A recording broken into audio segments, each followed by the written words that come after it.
Haleluya, haleluya. Assalamualaikum warahmatullahi wabarakatuh. Salam Aki. Aku kabarkan Injil keselamatan. Bapak Ibu Tuhan, ketemu lagi dengan saya Evangelis Avraham Effendi Usman. Bagaimana kabar Bapak Ibu semua? Tentunya luar biasa. Dan saudaraku, kita masih membahas seputaran Ustadz Agustan yang beberapa hari yang lalu kentutin Alkitab dan ditaruhkan Alkitab di pantatnya. Lalu beliau menantang Yesus. Beliau berkata, apakah dalam waktu sebulan saya mendapatkan azab dari Yesus? Nah saudaraku, dan kita melihat di media sosial hari-hari ini bagaimana Bapak Agustan mengalami hal yang tidak beliau inginkan sebenarnya. Beliau dalam keadaan sakit, terbaring, dan sepertinya beliau memang benar-benar sakit. Sekalipun ada orang yang berkata beliau berakting pura-pura sakit. Apapun itu Bapak Ibu, kita serahkan sama Tuhan.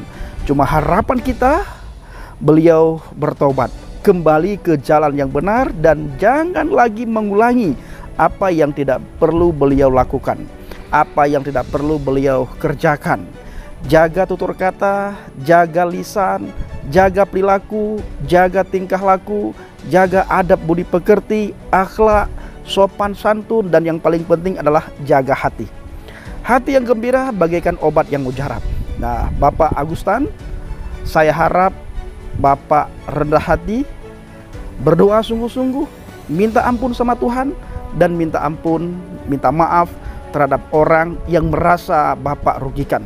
Apakah Bapak punya kepahitan atau tidak, itu hanya Pak Agustan lah yang tahu. Cuma janganlah mengulangi lagi terhadap hal-hal yang tidak perlu dan tidak semestinya Bapak lakukan. Seandainya orang lain melakukan hal yang sama terhadap iman Bapak, terhadap kepercayaan Bapak, terhadap akidah Bapak, kira-kira apa yang akan terjadi? Saudara juga pasti tentunya tidak akan menerima. Begitulah kira-kira ketika saudara melakukan hal yang begitu keji, saudara tempatkan Alkitab di tempat yang paling rendah, di pantat, lalu saudara kentutin. Saudara juga menantang Yeshua HaMashiach, Yesus Kristus. Dia adalah firman Elohim, firman Tuhan, firman yang harus kita hormati, firman yang harus kita sanjung tinggikan. Tidak boleh kita main-main, dan itu bukanlah untuk kita buat mainan. Ya, saudaraku, para pencinta channel Jahabagen, di dalam Mazmur 103, di situ dikatakan, pujilah Tuhan hai jiwaku, dan janganlah lupakan segala kebaikannya. Jangan pernah lupakan segala kebaikan Tuhan. Dia yang mengampuni segala kesalahanmu, yang menyembuhkan segala penyakitmu. Raja Daud menulis di dalam Mazmur 103 ayat yang ketiga. Di situ dikatakan, dia yang mengampuni segala kesalahanmu, yang menyembuhkan segala penyakitmu. Pak Agustan, jangan malu-malu datang kepada Tuhan, minta ampun dan mohon maaf, dan minta maaf terhadap orang-orang yang merasa saudara rugikan. Rendah hati, ya, jangan pertahankan ego. Minta ampun, beres perkara. Tuhan itu maha pengasih dan maha penyayang. Dia maha pengampun. Sekalipun seperti itu, dia mengharapkan kita datang kepada dia untuk meminta ampun, untuk memohon ampun terhadap apa yang sudah saudara lakukan, dan terhadap apa yang sudah saudara ucapkan dengan mulut, bibir, lidah saudara. Saudara terima atau tidak terima, saudara sadar atau tidak sadar, hal semacam itu sangat tidak sepantasnya saudara ucapkan dan saudara lakukan. Makanya minta ampunlah sama Tuhan. Tuhan maha pengasih, Tuhan maha pengampun, dan Tuhan maha baik. Bapak Agustan, perlu saudara ingat juga, Tuhan itu maha adil. Setiap apa yang kita lakukan dan setiap apa yang kita ucapkan itu ada konsekuensinya. Alkitab mengatakan hukuman dosa itu adalah maut, di mana disitulah tempat orang-orang tersiksa, tempat orang-orang menangis, tempat orang-orang meratap, tempat orang-orang menyesal, tempat orang-orang minta ampun. Tetapi semuanya sudah terlambat. Masa saudara masih diberikan kesehatan, diberikan umur panjang, diberikan nafas, datang kepada Tuhan, minta ampun kepadanya, beres perkara. Ya, beres perkara. Jangan malu-malu, rendah hatilah untuk saudara datang kepada Tuhan dan minta ampun. Begitu juga bila saudara punya kepahitan. Dengan siapa saudara punya kepahitan? Telepon, minta maaf, selesai perkara. Agar saudara hidup tenang, aman, damai, tentram, dan ketika menghadapi sakratul maut pun saudara merasa tidak ada lagi hal yang perlu saudara bereskan, karena semuanya sudah beres. Sama Tuhan sudah minta ampun, sama teman, sahabat, kerabat saudara sudah minta maaf. Di dalam ayat yang ke-6, di situ dikatakan Tuhan menjalankan keadilan dan hukum bagi segala orang yang diperas. Ayat yang ke-8, Tuhan adalah penyayang dan pengasih, panjang sabar dan berlimpah kasih setia.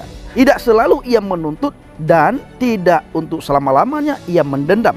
Tidak dilakukannya kepada kita setimpal dengan dosa kita, dan tidak dibalasnya kepada kita setimpal dengan kesalahan kita. Pak Agustan tahu sendiri, kesalahan Pak Agustan itu besar sekali di hadapan Tuhan. Sangat besar.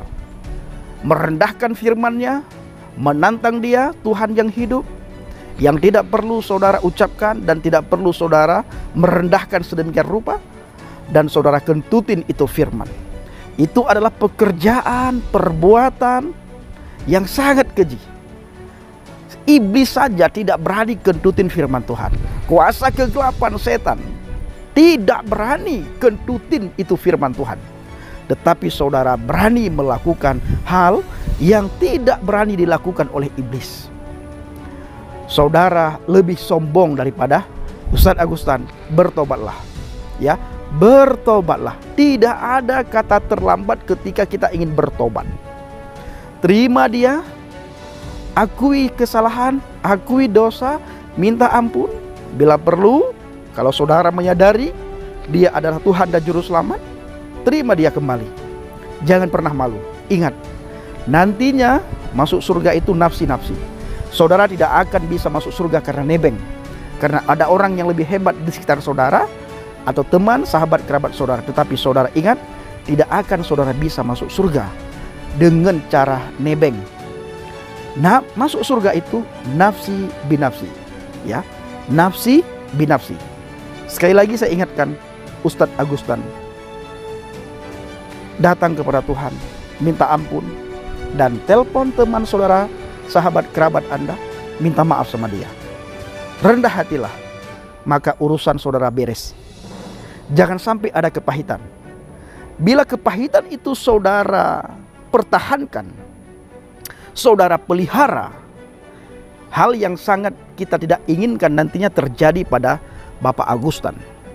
Akan tumbuh, akan timbul, akan muncul, akan ada penyakit-penyakit yang baru nantinya. Makanya bereskan segala apa yang perlu saudara bereskan. Hanya saudara yang tahu dan Tuhan. Ya, tidak mungkin Tuhan datang, Tuhan turun, Tuhan berkata kepada saudara, Agustan, bereskan dulu dosa-dosamu.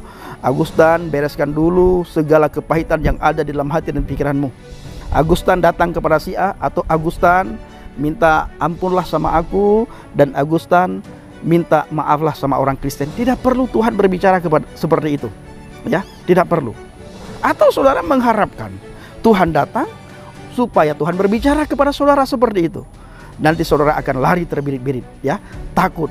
Maka dari itu, saudaraku para pecinta channel Baget, ini adalah pelajaran bagi kita semuanya, supaya kita jangan pernah main-main dengan firman Tuhan.